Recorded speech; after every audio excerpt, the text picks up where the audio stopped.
السلام علیکم ورحمت الله وبرکاتہ. جمشید بھائی جہانشاہ پېښور نه خبرې کوم. دا د 28 اپریل بچي دي. دا ما تاسو ته ویډیو نه وه دررسولې، لیټ شوی وم.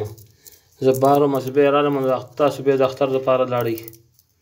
تاسو ووایئ چې یاره د اختر نه بعد بیا د هغې نه بعد چې زه مصروفه وم، چې ما بیا ستا ویډیو وکتل نو تا وویل چې د اتوار په ورځ به ما ته دا ویډیو راستوئ.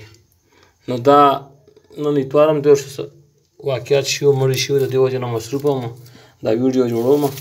دا د 28 اپریل بچي دي، ماشاءالله زما د جین ټنګوره او اووه بچي دي او ښه صحتمند دي د خیره. دا یې فیمیل ده، ماشاءالله ښه صحتمند ده. دا هم دا تاسو د ځان سره رجسټر کوئ.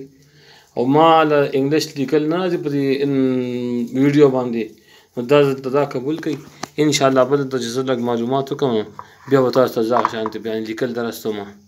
دلته نه راځي، تاسو خو وایئ چې بس لیکل به کوئ چې 6 بنیز او ماشاءالله 5 بنیز 6 بنیز، نو هغه شانتې ما لیکل نه راځي، نو معذرت غواړم. دا تاسو ځان سره رجسټر کړئ او قبول یې کړئ. دلته انشاءالله چې زه هغه لیکلو باندې پوه شم، نو بیا به تاسو ته زه لیکلي درستوم. ډېره مهرباني. السلام علیکم.